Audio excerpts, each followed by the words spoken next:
Hello, hi, and welcome to another episode of the Emma Gunn Show. Welcome. Thank you for spending your time with me, whether you are tuning in and listening or whether you are tuning in and watching. It's great to have you here.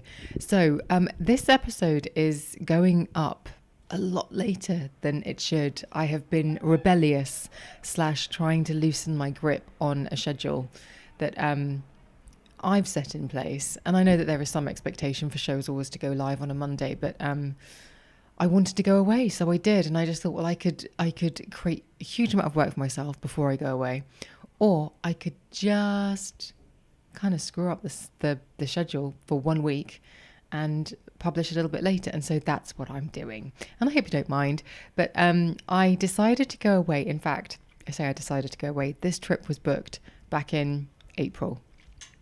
So in many regards, you could say that I had plenty of time to actually pre-plan an episode and just get it locked in, schedule it, and have it. It could have been sitting there ready to go live for weeks, dare I say even months.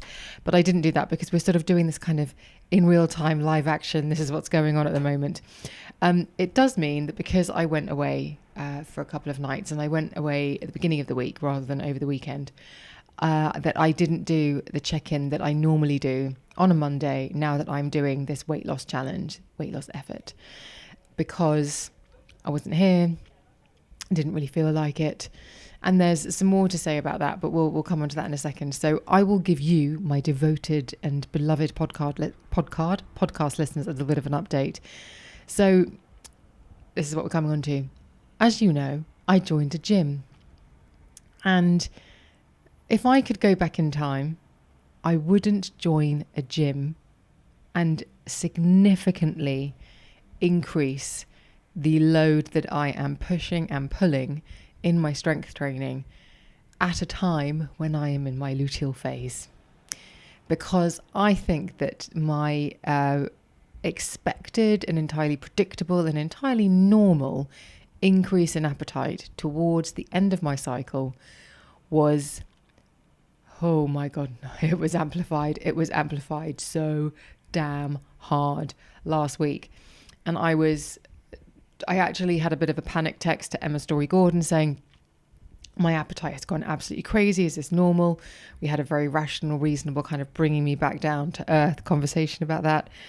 But it probably wasn't the best match. If I was doing it now, I would do it. I would start the gym and make that significant shift from the sort of fairly limited but not bad selection of weights that I have in my living room to the machines, and going from, like, I don't know, lunging with 2 10-kilogram dumbbells to doing a leg press with 85 kilograms. I would probably not make that transition at the same time.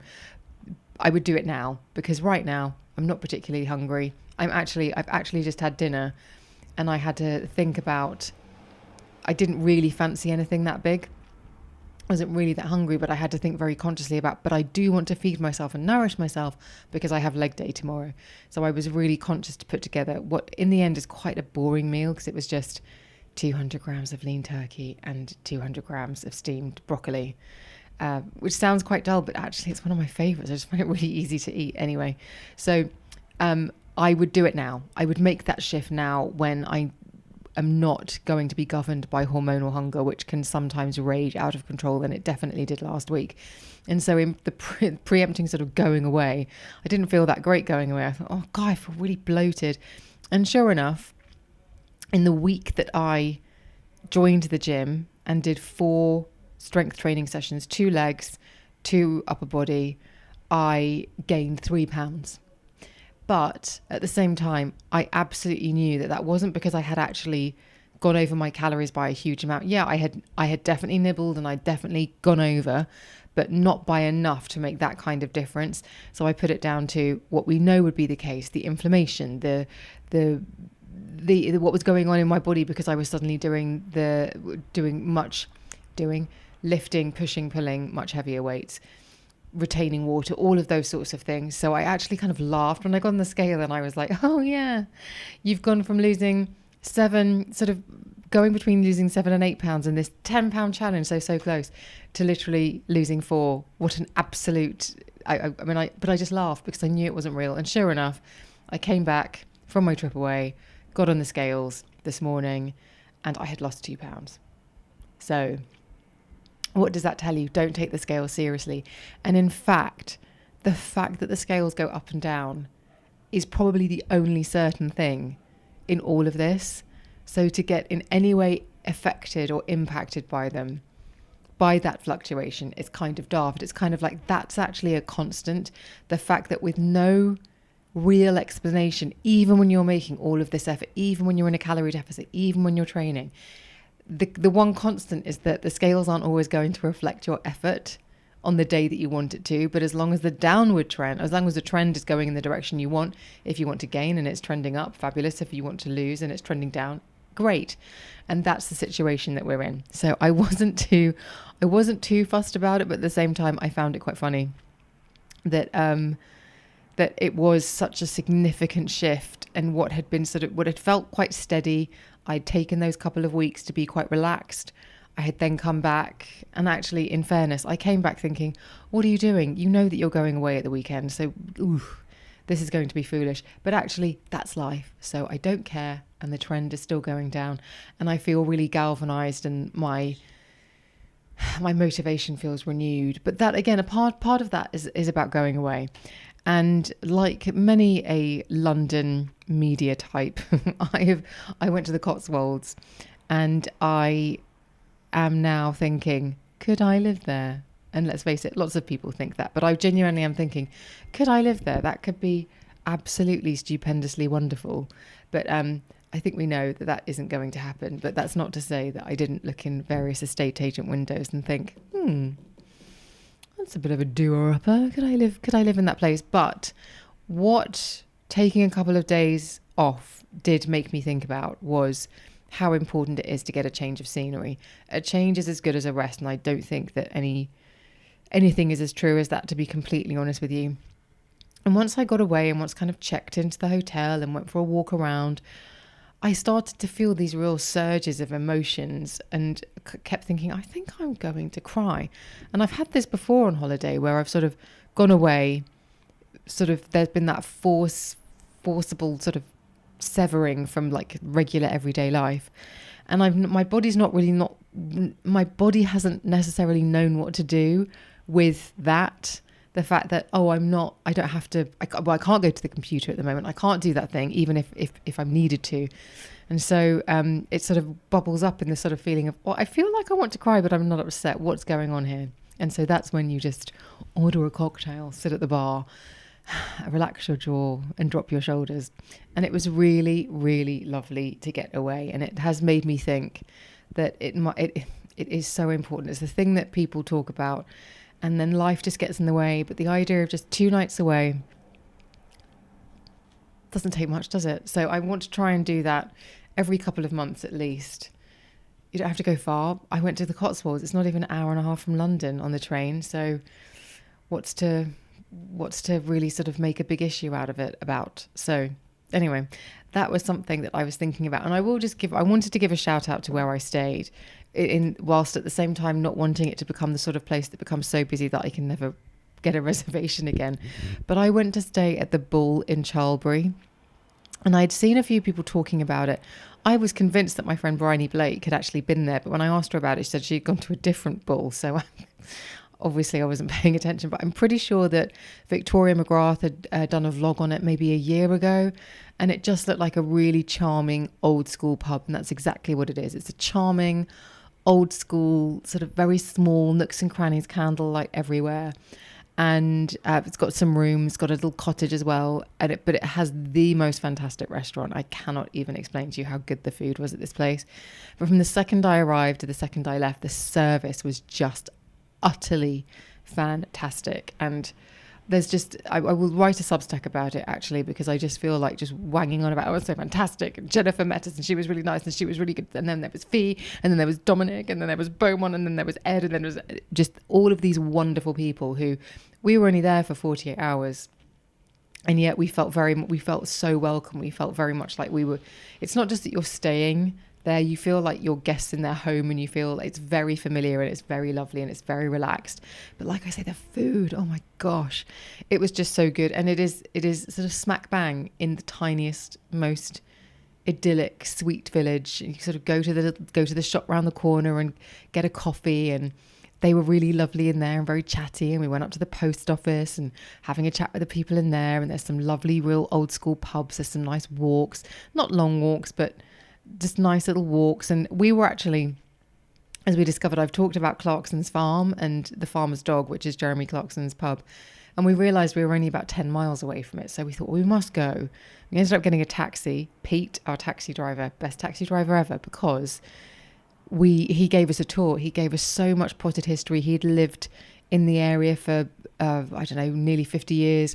He told us all about the heritage of the cricket club and all the sort of everything that had gone on, and what Jeremy Clarkson's Farm has done for the local community and all those sorts of things. And then on the way back, because we went to the Farmer's Dog, truthfully, bit of a letdown, kind of almost wish I hadn't gone, but that's another thing. Just because it's like a fairground ride. It's like going to a big theme park. It just didn't have any appeal actually when I got there. I was like, oh, wish we hadn't got a taxi because I would like to get in my car and leave now. But hey, we stayed and it was fine. But Pete came and picked us back up, and he took us on a scenic route back to the Bull. And again said, oh, if you do come back here, you might want to stay at this hotel, or this has got this kind of history, or actually the real thing to do is come to this pub, do the touristy bit, and then walk down the hill and go to this other pub here, which is much nicer. And it was that sort of lovely vibe, and just one of those things where you just think, oh God, that was so nice. And it is just such a beautiful part of the world. And now that I've realised that actually from London by train it's so much quicker than driving, I might actually just start popping down there a little bit. Who knows? We'll see. I think the test is to see, is that journey worth it for a Sunday lunch? So that'll be next on my agenda. But all I'm going to say to you is if you haven't had a break, if you haven't had a change of scenery, and if you are able to weave that into your near future, just please do. Even if it's a night away, there is something about just putting a bag together, putting your travel toiletries together, getting somewhere, arranging them in the bathroom, sleeping on a bed that you don't have to make. All of those little things, they make you relax your shoulders, and they make you relax your jaw and untense things that are tense. So I think it's well worth trying to fit in, whether it's the Bull at Charlbury or whether it's somewhere near you where you just know, do you know what, I need a break. I give myself permission to be disconnected from all of the things I'm normally vigilant about, and I'm just going to take a step back. Give yourself permission, or if you can't, let me give you the permission. I give you permission to take some time off. Now, last week I talked about trolls and trolling and negative comments online. I said, you know what, we're not going to do this again. And we sort of aren't, but we also sort of are a little bit, simply because ever since this whole thing has come up with this one particular gossip, it's not even a gossip site, it's a horrible site, but being exposed, it's really come into conversation. It's been in headline news, it's been on primetime TV. That's not what I really want to talk about. It's actually the way, it's to acknowledge what I was doing before and said that I was going to stop. But what I see a lot of people doing, and actually I see them doing it to great effect. So I have seen, particularly on TikTok, content creators who will quote the hate comment and make a video on it, because that will get more engagement than perhaps a content that's an original idea. And it feeds this awful sort of horrible, whatever it is, it feeds it. And I realized that's what I was doing. So for example, there's a content creator who has been nothing to do with beauty or anything like that, but I've seen him. He's one of those people who comes up on my TikTok. He and his wife, they people attack them all the time, and they take the comments, and it's really smart on their part because they'll be making a lot of money doing that. So you send them a hate comment, they repost it, they get a video, they do it for a certain amount of time, they'll then get paid. So they're making an income off hate comments. But again, that's a very worrying sort of ecosystem, isn't it? That hate comment, video, more money, But weirdly, he came up on my feed today, and I thought every single one of the videos is in response to a hate comment, because actually it drives a huge amount of traffic. They get more engagement and things like that.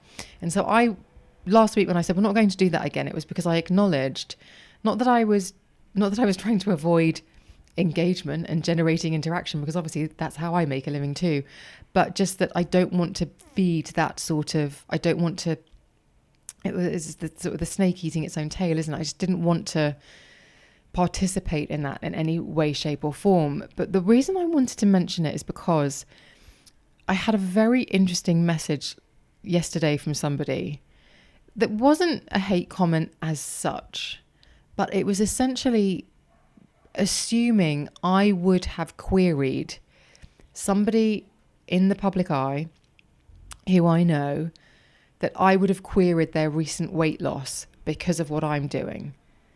And this person was messaging me saying, I've asked them, but they won't tell me.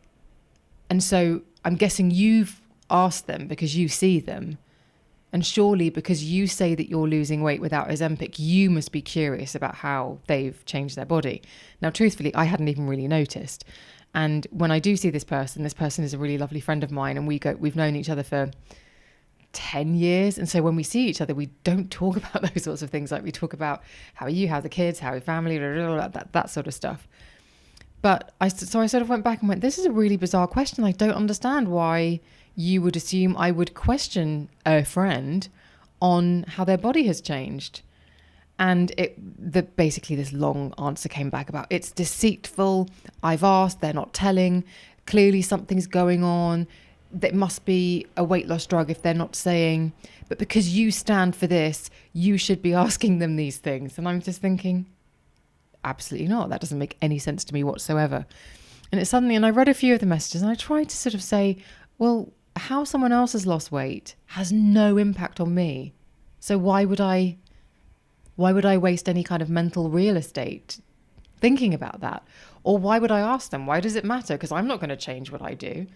If I see somebody that I haven't seen for a while and they look good for whatever reason, that doesn't derail what I'm doing, because I know what I'm doing is a plan. It's about building lean muscle. It's about losing body fat. It's about long-term health. It's about building this muscle, which is the organ of longevity. It's all of those things. So why would it be... Anyway, it just made me realize there was a sense of entitlement. I don't know if this person is a troll, but the way that they were speaking and sort of assuming that they were entitled to an answer, that this person shares this part of her life, this person shares his part of his life, this person shares that part of her life. Therefore, I want to know about this part and they owe it to me. I found that really, really bizarre. I really did. And I wonder if it's because people think that they can get to you, because every now and again, well, because you respond to people who follow you. And, you know, Angelina Jolie probably doesn't respond to people, so people can't get to her, but these people can. It just struck me as being very, very strange. And it just made me think, however, that I can completely understand what it's like to see somebody else online who is succeeding in an area that you want to succeed in. So, for example, in this instance, it very much was about making physical changes and losing weight.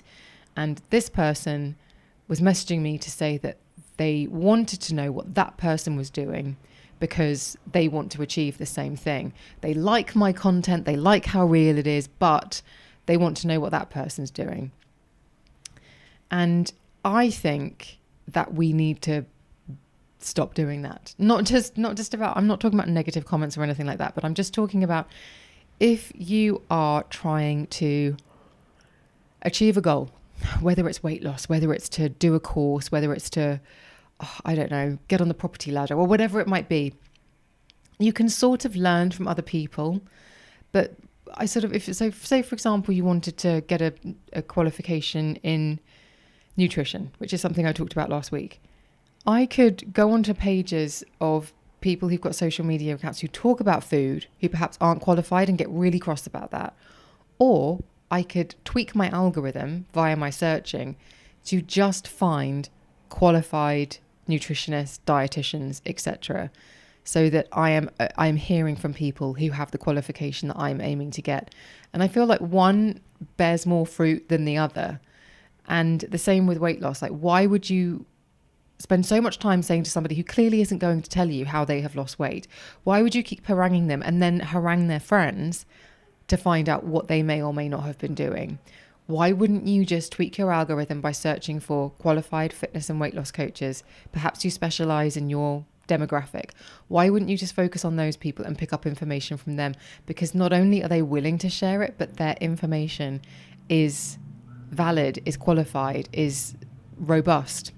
I just couldn't quite understand it. Sorry, there's obviously somebody racing a motorbike nearby. So anyway, it's not about leaning into the negativity. It's just this sort of observation via that conversation that sometimes you can spend too much time worrying about what other people are doing. And when you're doing that, you're not actually focusing on your own goal. It doesn't matter what someone else is doing. It matters what you've done that day to achieve your goal, whether you can go to sleep happy, whether you can feel that you've done right for you. And again, what works for other people might not necessarily work for you, which is why even like when I talk about hair loss, people often want to know my exact prescription. And I say, okay, I know you want to know my exact prescription, but what if that would actually make your situation worse?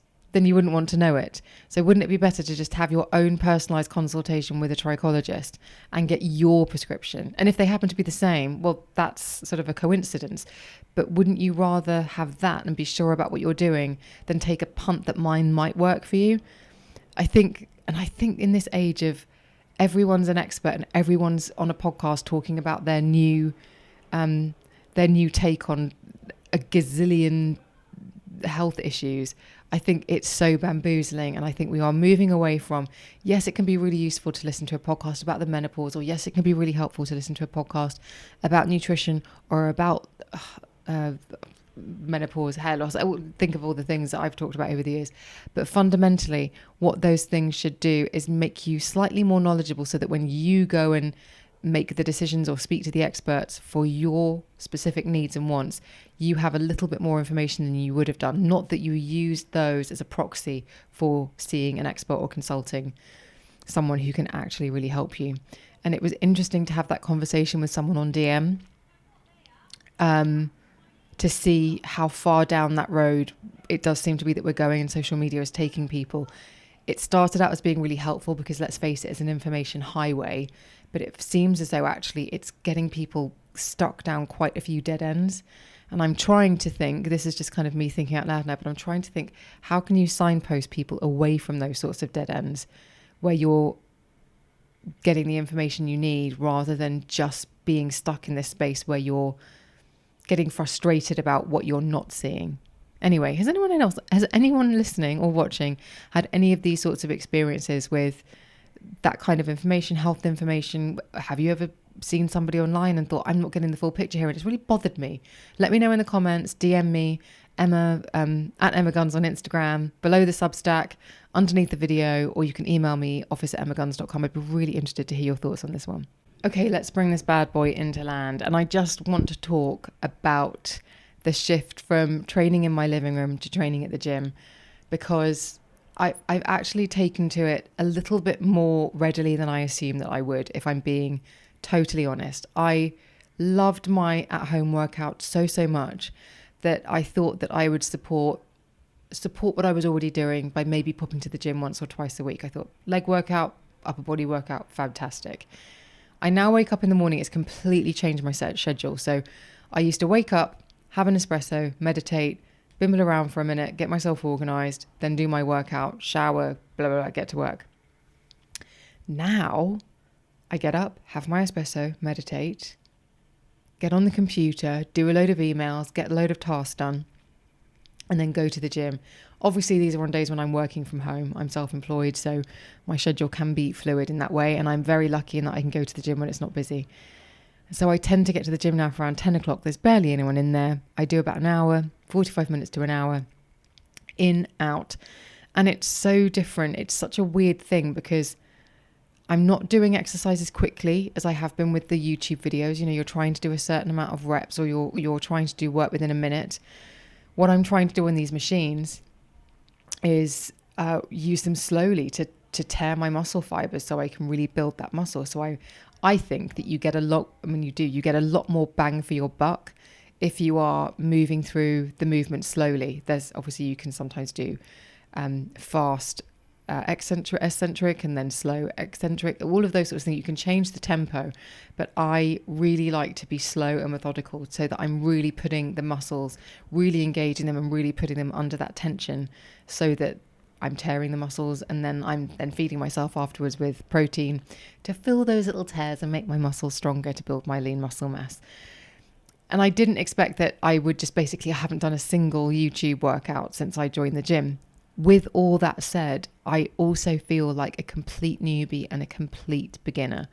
And I'm not sure I'm doing it right.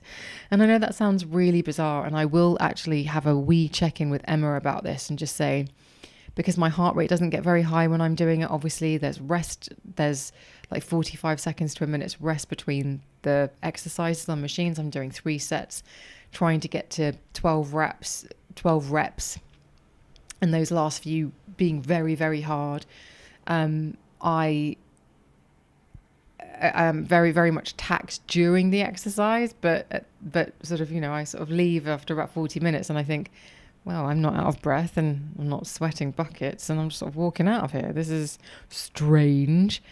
But maybe that's actually a good headspace to get into with the gym. When I'm doing the exercises, I'm working so hard and I'm really breathing through it and I'm out of puff and all of those sorts of things. But I do sort of get to the end of the workout and I feel quite bouncy, like I'm not standing there huffing and puffing. And it does make me feel like a newbie, like a complete rookie. And I don't think that's a bad thing to feel in a weird and wonderful way. But I do want to check in with Emma and just say, look, this is what I'm doing. It's been 2 weeks. To be fair, I've only done 3 workouts, 3 legs and 3 upper body. So, I mean, it's not like I've done loads, but I just sort of want to check in and say, is this all right? Is this enough? Do I need to do more? Because at the moment, it certainly doesn't feel easy when I'm doing it. And it's certainly, I can feel throughout the day that I have way worse DOMs than I have from the machines than I do from my workouts at home. Like I can very much feel that my muscles are tired and that they need to be fed and rebuilt and all of those sorts of things. But it's a very new and exciting thing. And it definitely, that first week, last week, I got to the end of the week and I felt completely weird and shattered and physically drained in a way I hadn't before, because it's a completely different way of exercising, which I love. But I do want to bring in my at-home workouts a bit more, because I really do enjoy those and they do get my heart rate up. And actually, I haven't really been very good at getting my steps up recently, because actually last week it was so horribly hot that by the time it got to time to go for a walk, it was just blazing sunshine. And I thought, well, and also I've been quite busy because I was going away, so I was sort of working ahead. So I wasn't getting out for my steps. So I've really got to get those up. And hopefully now it's a little bit cooler, I will be able to factor that in. But anyway, the new me, the gym me, is sort of like a bit tentative and a bit nervous and sort of feels a bit unsure in the gym. Someone actually came up to me the other day when I was over by the cables. I was looking for one of the particular attachments and I could not see it anyway. And he was like, "You look lost, love. Are you all right?" I was like, "I can't find the thing. I can't find the D handle." And then he showed me where it was and I was like, "Oh, thank you." But yeah, I do feel a little bit not as confident as I was doing my workouts at home. Like at home I was like, yeah, bring it, like kiss my biceps. And now I'm a little bit like, is it okay that I'm here? But we are literally a week and a half in, so I'm not going to give myself too hard a time yet.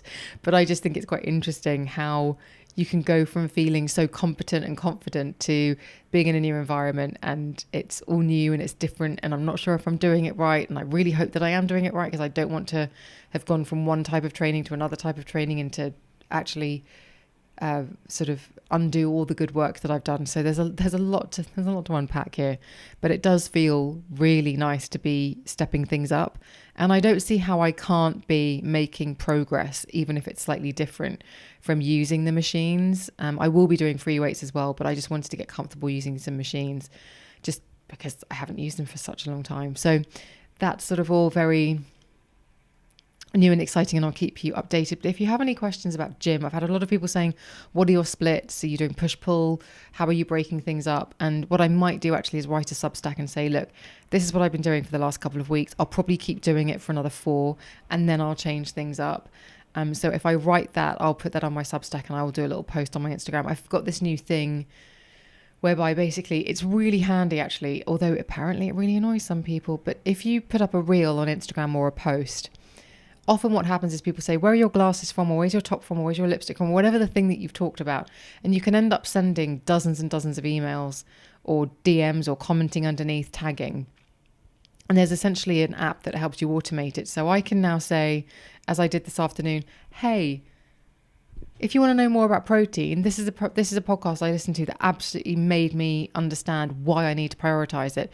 If you want to find out more, comment protein underneath. And anyone who commented protein underneath gets a DM with the link to the podcast that I was talking about, which means I don't have to always be on my phone. And the person who's commenting protein doesn't have to wait for me to be on my phone to get the link. They get it within seconds, which I think is brilliant. So if you want me to share my splits or what I'm actually doing in the gym right now, what I'll do is I will write it into a Substack, and then I will do a post and I will say, if you want the information, comment splits or whatever it might be. And you will get that link to that Substack straight away. How's that? Does that sound like a good idea? Even as I'm saying it, I'm like, actually, that seems like quite a good idea. Anyway, that's what I will do. So that's what we've talked about this week. We've talked about travel. We've talked about the interesting parasocial relationship, but also why you shouldn't be so focused on what other people are doing. Let's not forget that brilliant Oprah Winfrey quote of, if you're in a race, you're only going to slow down if you look to see what the people are doing behind you. So just keep focusing on ahead.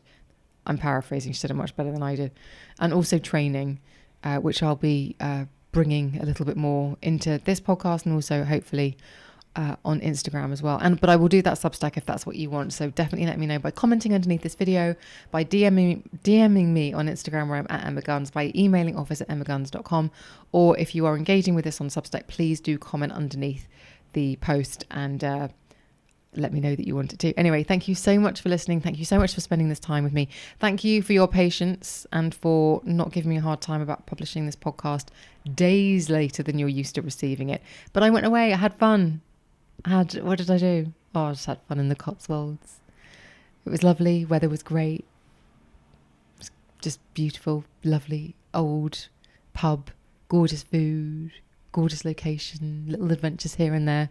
So yes, I went and did that, and you're getting this podcast late. But thank you for still bearing with me and for watching and for listening. I will see you on the next one.